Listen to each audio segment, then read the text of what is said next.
wabarakatuh. Waalaikumsalam warahmatullahi wabarakatuh. Alhamdulillahirabbil alamin. Wassalatu wassalamu ala asrofil anbiya'i wal mursalin wa ala alihi wa sahbihi ajmain, amma ba'd. Yang kami hormati Bapak Fatahillah, Sarjana Hukum Magister Pendidikan selaku dosen pengampu mata kuliah konsep dasar PKN SD, dan teman-teman yang insya Allah dimuliakan oleh Allah. Amin.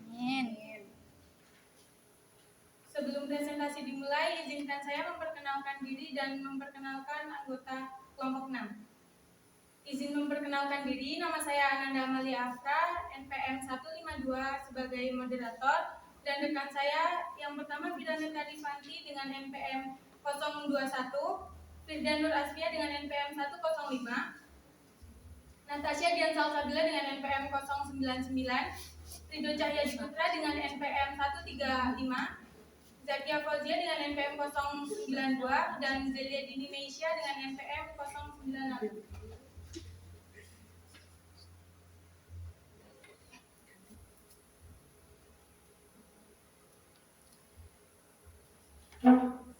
Di sini kami akan mempresentasikan hasil diskusi kelompok kami mengenai analisis rencana pelaksanaan pembelajaran PKN kelas 6 SD semester 2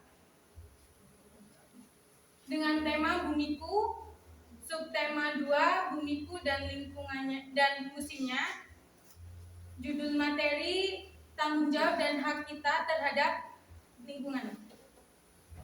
Untuk mempersingkat waktu, materi yang pertama akan dipresentasikan oleh Zakia Fauzia. Kepada Zakia Fauzia dipersilakan.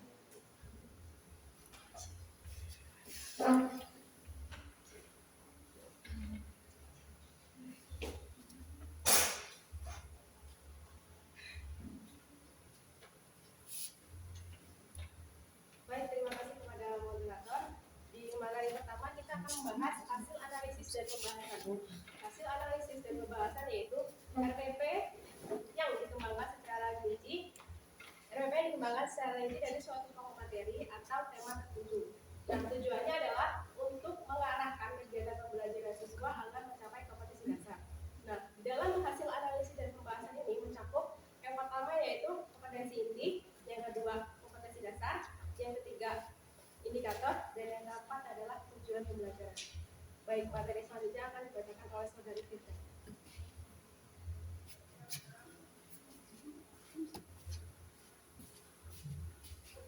Baik, di sini saya akan melanjutkan materi yaitu kompetensi inti pada tema 8 kelas 6 subtema 2 pembelajaran PKN yang berjudul tanggung jawab dan hak kita terhadap lingkungan.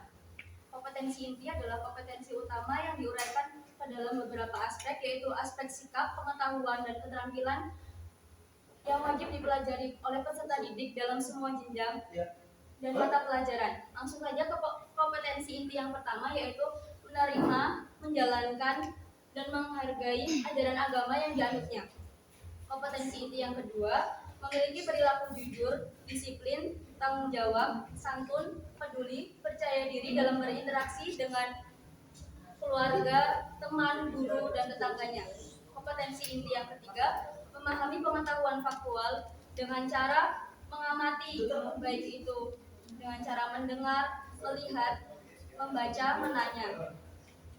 Dan menanya berdasarkan rasa ingin tahu tentang dirinya, makhluk ciptaan Tuhan, dan kegiatannya, serta benda-benda yang dijumpai baik itu di rumah, di sekolah, maupun di tempat bermainnya. Kompetensi inti yang keempat, menyajikan pengetahuan faktual dalam bahasa yang jelas, sistematis, logis, dalam karya yang estetis, dalam gerakan yang mencerminkan anak sehat, dan dalam tindakan yang mencerminkan anak beriman dan berakhlak mulia. Selanjutnya akan dibacakan oleh Firana Tarifanti.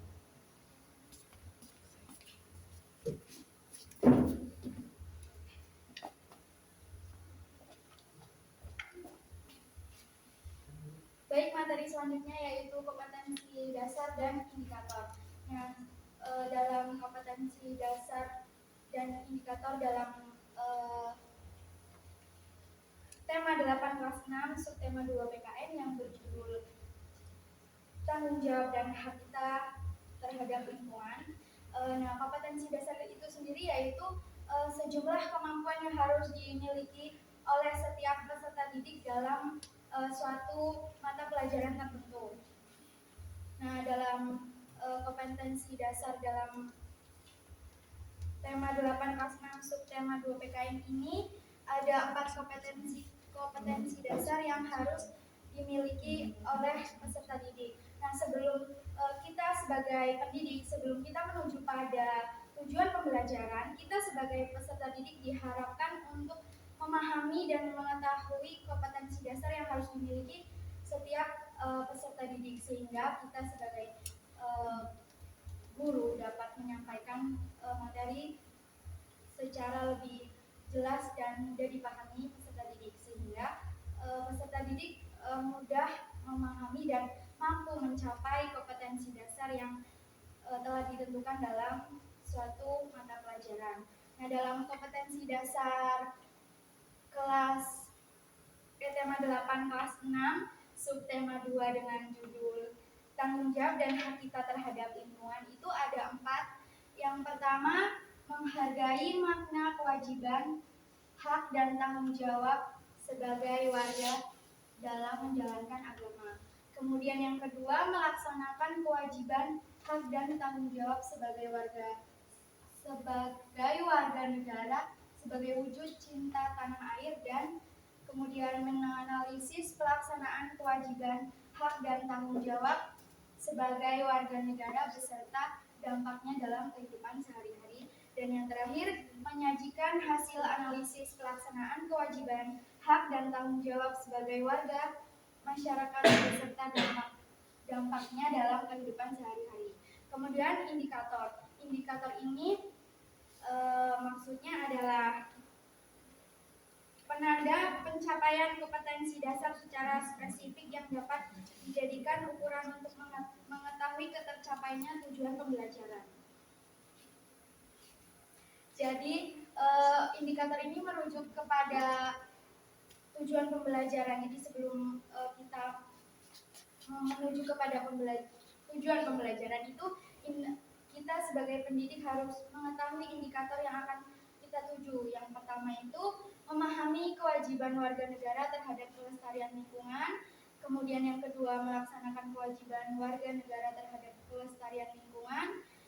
Yang ketiga, mengidentifikasi kewajiban warga negara terhadap kelestarian lingkungan. Dan yang terakhir, melakukan kewajiban warga negara terhadap kelestarian lingkungan. Presentasi cukup dari saya. Materi selanjutnya akan dilanjutkan Natasha Dian Sasori.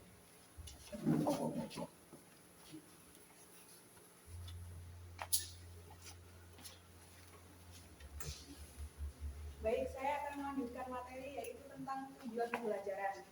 Tujuan pembelajaran yang terdapat pada tema 8 kelas 6 tema 2 PKN yang pertama itu, dengan mengamati lingkungan, siswa mampu memahami perubahan keadaan sosial di lingkungan sekitar saat terjadinya pandemi COVID-19 atau pandemi corona. Yang kedua, dengan membuat diagram, siswa mampu mengetahui perkembangan COVID yang terjadi di Kabupaten Madiun. Dan yang terakhir, dengan diskusi, siswa mengetahui penyebab serta solusi mengenai peningkatan PDB di Kabupaten Madiun. Selanjutnya akan dibacakan oleh Ibu.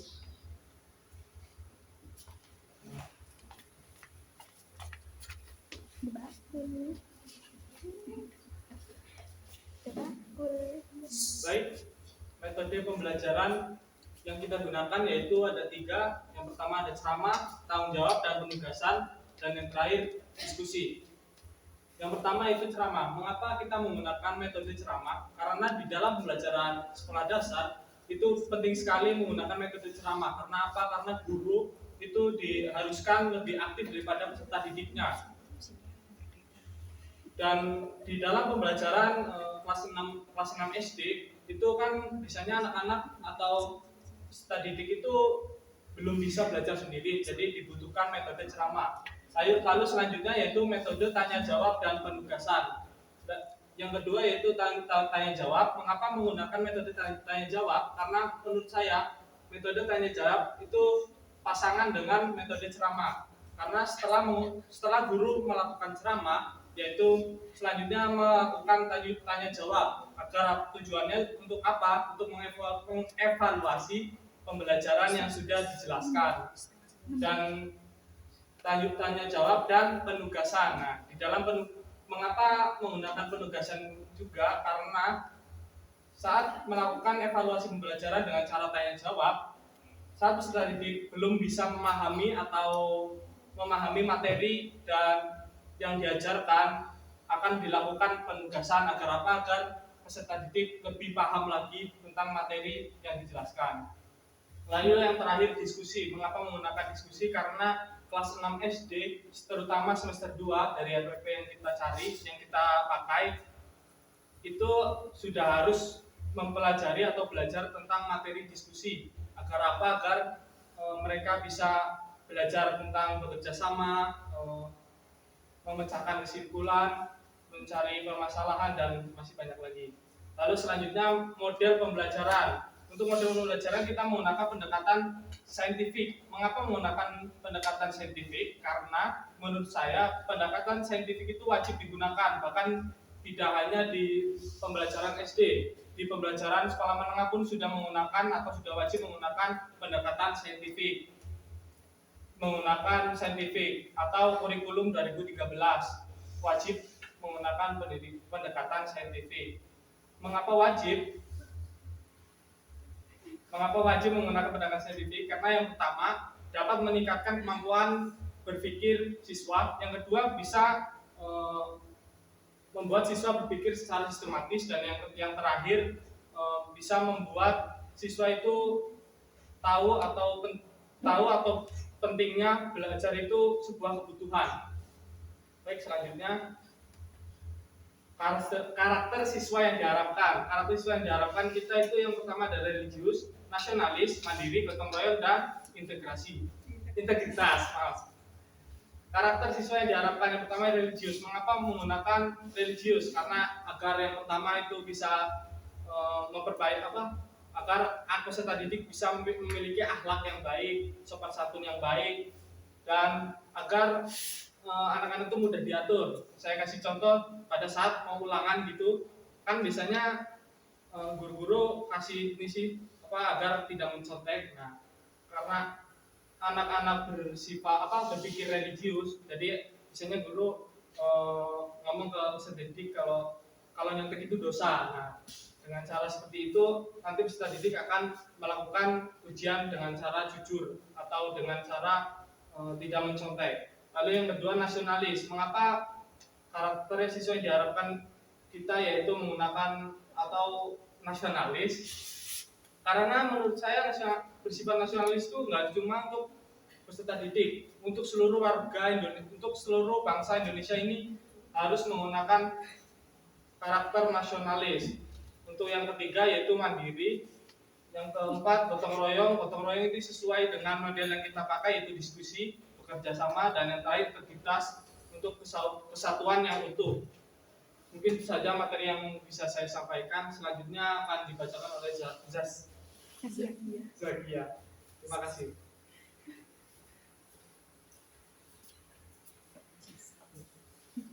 Baik, terima kasih kepada saudara Rido.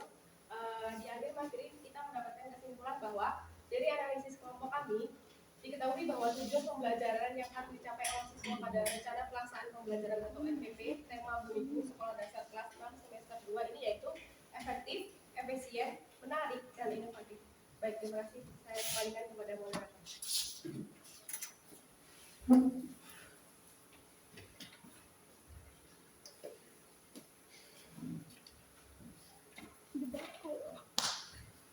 Demikian presentasi dari kelompok kami. Saya ucapkan terima kasih kepada Bapak Fatahillah, Sarjana Hukum Magister Pendidikan, selaku dosen pengampu mata kuliah konsep dasar TKN SD, dan teman-teman yang telah hadir dalam presentasi pada siang hari ini. Dan kami meminta maaf apabila banyak salah kata atau perilaku yang kurang berkenan. Dan kepada Allah kami mohon ampun. Akhirul kalam, wassalamualaikum warahmatullahi wabarakatuh. Waalaikumsalam warahmatullahi wabarakatuh. warahmatullahi wabarakatuh.